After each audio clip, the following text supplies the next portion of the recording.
देखिए, Pakistan army chief की जो जबान है और जो धमकियां वो दे रहे हैं भारत को, वो कंडेमनेबल है।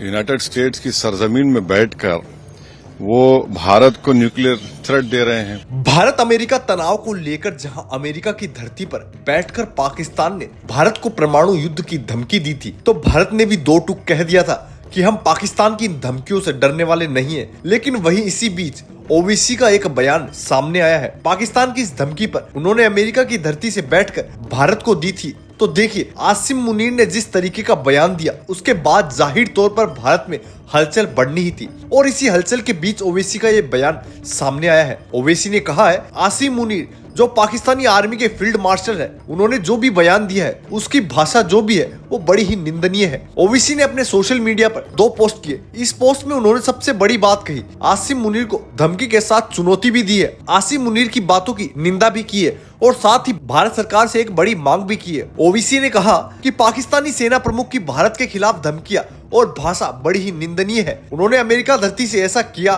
जो इसे और भी बदतर बनाता है, मतलब विदेशी धरती का इस्तेमाल किया। मोदी सरकार को इस पर राजनीतिक प्रतिक्रिया देनी चाहिए, ना कि केवल विदेश मंत्रालय का बयान। वो एक तरफ तो आसिम मुनीर की भाषा की निंदा भी कर रहे हैं, तो दूसरी तरफ सरकार से मांग कर रहे हैं कि केंद्र में मोदी की सरकार को इस पर राजनीतिक बयान जरूर देना चाहिए, ना सिर्फ विदेश मंत्रालय की तरफ से जो बयान आया है उससे संतुष्ट हो जाना चाहिए। ओवैसी का कहना है कि इस पर राजनीतिक बयान जो भी सामने आया है, आसिम मुनीर पिछले 2 महीनों में 2 बार अमेरिका जा चुका है और भारत को लगातार धमकियां दे रहा है, तो निश्चित तौर पर इन धमकियों के पीछे कहीं ना कहीं अमेरिका का हाथ हो सकता है। इसी वजह से राजनीतिक बयान की मांग कर रहे हैं। ओवैसी आगे लिखते हैं कि सरकार को अपना विरोध दर्ज कराना चाहिए और अमेरिका के सामने इस मुद्दे को मजबूती से उठाना चाहिए। जैसा कि विदेश मंत्रालय ने भी कहा था कि सबसे निंदा की बात तो ये है कि मित्र देश की जमीन पर बैठकर आसिम मुनीर इस तरह की धमकी दे रहा है। इन धमकियों से भारत डरने वाला बिल्कुल नहीं है। और अब यही बात ओवैसी भी कह रहे हैं कि भारत सरकार को अपना विरोध अमेरिका से भी दर्ज कराना चाहिए। आपकी धरती पर इस तरह की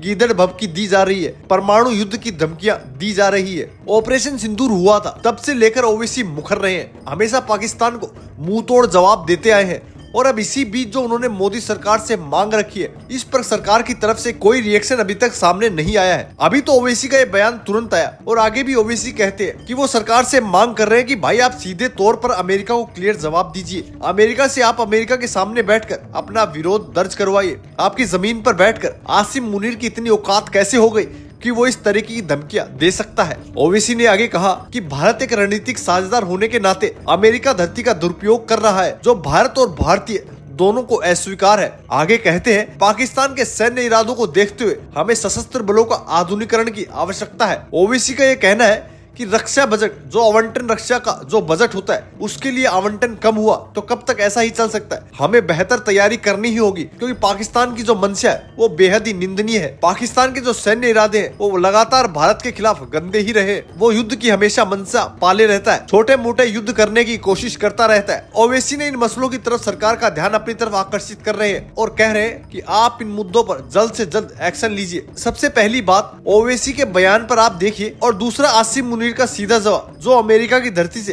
कैसे दे रहा है। आसिम मुनीर भारत सरकार को अपना विरोध दर्ज करवाना चाहते हैं। भारत को बताना चाहिए, अमेरिका की धरती पर बैठकर इस तरह अगर काम करेंगे तो वो बिल्कुल भी काबिले तारीफ नहीं है। अगर आप में दम है तो मुंह पे आके हमें बोलिए, तब हम इसका जवाब देंगे। ये जो छोटी मोटी चेतावनी आप दे रहे हैं, जब समय आएगा तो आप इन सब से पीछे हटते फिरेंगे। तो ये 5 बड़ी बातें ओवैसी ने अपने बयान में कही। ओवैसी अपने विस्फोटक भाषणों के लिए जाने जाते हैं। अब उनका ये ताजा बयान पाकिस्तान पर है। पाकिस्तान पर एक तरह से उन्होंने मुंह तोड़ जवाब दिया है, पाकिस्तान को बुरे तरीके से लताड़ा है और भारतीय सरकार से भी मांग की है कि आपको राजनीतिक तौर पर अपना बयान जारी करना चाहिए। तो देखते हैं कि मोदी सरकार की तरफ से ओवैसी के इस बयान पर क्या रिएक्शन आता है, इसका वेट रहेगा। लेकिन भारत और अमेरिका के तनाव पर अगर कुछ भी अपडेट आते हैं तो हम आपको पहुंचाते रहेंगे। दोस्तों, आपको ये जानकारी कैसी लगी हमें कमेंट्स करके जरूर बताएं। अगर आपको ये जानकारी अच्छी लगी तो चैनल को लाइक और सब्सक्राइब जरूर करें।